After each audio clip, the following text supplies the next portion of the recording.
This began on Monday with Kimmel's late-night monologue on the political reaction to the shooter charged with the murder of conservative activist Charlie Kirk.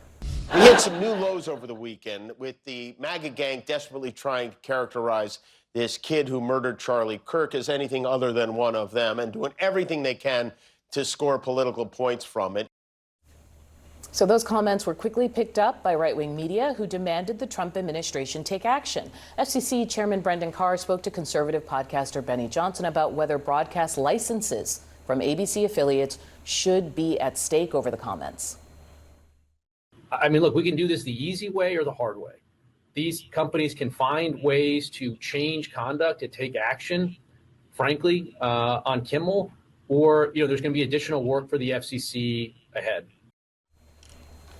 What followed was pressure from the owners of local affiliates like Nexstar and Sinclair. ABC yanked Kimmel's show off the air.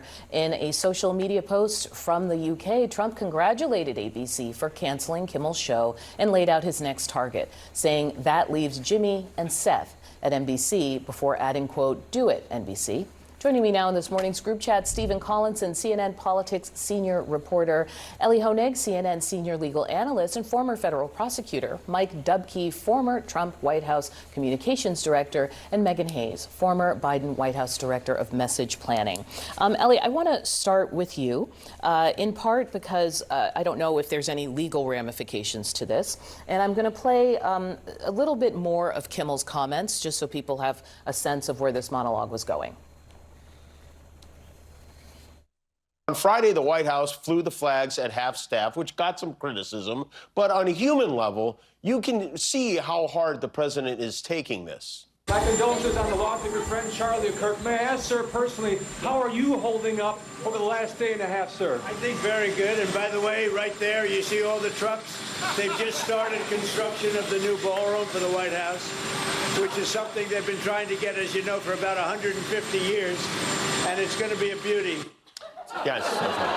He's at the fourth stage of grief, construction. There's demolition, construction. This is not how an adult grieves the murder of someone he called a friend. This is how a 4-year-old mourns a goldfish, okay?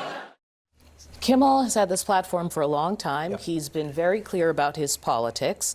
In this situation, I think the issue was also him saying that the shooter was one of them. People took issue certainly with that description. Does he have legal recourse? Well, so Jimmy Kimmel, I do not believe, has legal recourse. ABC, however, could have had legal recourse. And here's why I say that, okay? The First Amendment only applies to governmental actors, right? The First Amendment begins, Congress shall make no law. So Jimmy Kimmel cannot sue ABC, for example. They have the right, they can fire Jimmy Kimmel because they don't like how his suit fits, because they don't like what he said. They can fire him for just about any reason.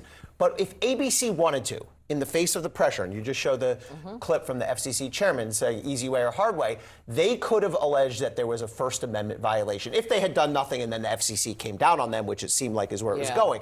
And the key question there legally is the government action coercive? Okay, there was a lawsuit against the Biden administration because they were engaged in what's called jawboning. Sometimes it's actually used in the cases, meaning behind the scenes they were lobbying social media to take down certain COVID-related posts.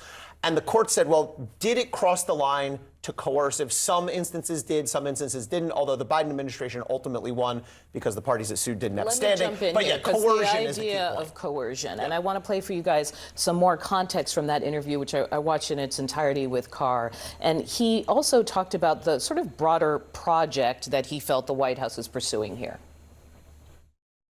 I mean, look, NPR has been defunded. PBS has been defunded. Colbert is retiring. Joy Reid is out at MSNBC. Terry Moran has gone from ABC and now admitting that they are biased. CBS has now made some commitments to us that they're going to return to more fact-based journalism. And so I think you see some lashing out from people like Kimmel, who are, frankly, talentless and are looking for ways to get attention. But their grip on the narrative is slipping. Mike, can I ask you to comment on this?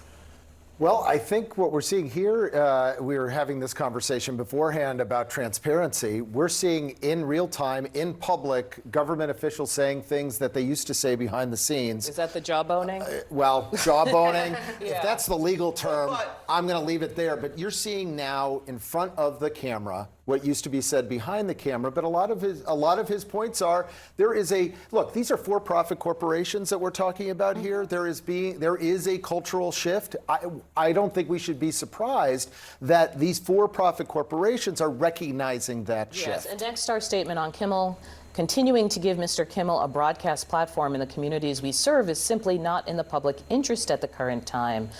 In talking about why they've made this decision, it's fair to say Nexstar is also, before the FCC, trying to get a $6 billion merger going. Yeah. And so for them, they're very vulnerable. That's the point here, because the administration is using political pressure on corporations who are involved in these merger situations to do what many people would regard as infringements of free speech. Now, obviously, this isn't just a new thing coming down the pike, but this is over and over again within a concentrated period of a number of weeks that we're seeing the administration use this pressure.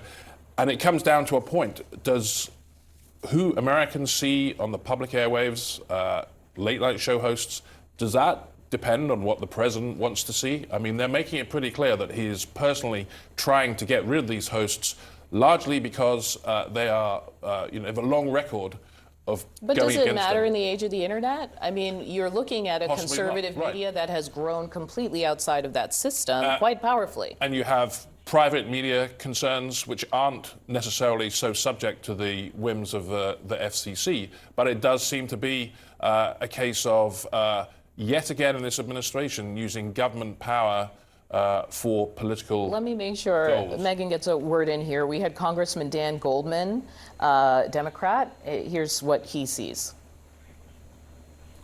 The companies that continue to cave to this completely improper behavior. And we saw it with ABC when they settled. We saw it with CBS. We now see it again with ABC. We've seen it with the tech companies. We've seen it with law firms. Donald Trump is a bully.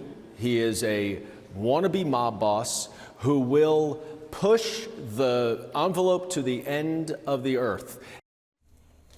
So I agree with Stephen. This is about power, and this is about control, and this is just one more way in going into civil society. As the congressman said, you start with media, universities, law firms. He's doing all this systematically, but this is not about free speech. It's about power. Whether or not Disney could have fired Jimmy Kimmel, absolutely. Everyone can, for what he's wearing, absolutely. That's not a free speech issue. But we are silencing people for critiquing the president, and they are using the power of these mergers to be able to do that, and that is what is not right here. And I think what's interesting is why there aren't more people speaking up about the government using the power to then silence media. We are running dangerously close to state-run media. Can I ask you a question about what Carr said about narrative and what I put to Stephen, which is you can have an alternative media, right? There's a whole world where they can go and still make money, still have a large platform. They didn't have the grip on the culture the way they used to. So can you say if there's what a next step is? But I'm wondering what you mean by a grip on the culture, because 50%, Donald Trump did not win by a mandate, whether or not he says so or not. So half the country still is Democratic and has those beliefs. So whether or not you think they're funny or whether or not you're staying up late to watch them is a different story. Their ratings, we could talk about all day about what TV ratings are. But that's not the issue here. They're using the power of the government to silence media organizations, and that is not acceptable in our country. We are losing our democracy. They're dismantling democracy by doing this. Can I defend you for 1 second, because I think I took your. And it was vicious, and I'm sitting right here in the middle. What I'm trying to say, and what I took your question to mean is, there are so many other avenues for entertainers, for news to go out into the public now with the internet and all these other places. The media doesn't exist as it did before, when there were three stations and they did control the narrative. Now the narrative is there's 1,500 different avenues one can take. And you know what? Jimmy Kimmel Kimmel could find another way. He could. Oh, I bet absolutely. you he's This going to isn't- podcast next But this week. isn't about Jimmy Kimmel. This is about the government using their power in the merger here to control organizations and control There corporations. were 40 million reasons for Colbert to go off the air. There were Democratic administrations along with Republican administrations going back decades that have done this, as I said, in private, and now it's out in the open, and we're going, but oh like my. I love look you what we defending see." me because vibe, but also these mergers matter. Yes, These they do. mergers matter. That's not, if we look at this and just say, well, gee, they must have really felt like there's a change in the they're all narrative when they have for-profit billions, corporations. but they have something at stake before the government. Yes. And so if the government pulls a lever legally, does that become a First Amendment issue? It's all about the or else. Okay, so where is that line? If you are a presidential administration, and let's go back to the Biden example, and you contact Twitter at the time and you say, hey, we think this post is incorrect, it has misinformation on it, you haven't crossed the line. But if you say, we think that post is incorrect, it has misinformation, and if you don't do something about it, we're going to have the CDC start taking a look at you, which they did both of those. They crossed the line and they didn't. There's the line. And here, the or else could not possibly be more clear. When you have the head of the FCC saying, easy way or hard way, when you see him spiking the football in the end zone about, we got this guy, and these 5 are next, there's the or else. And that's what makes this different, I think, and much more problematic.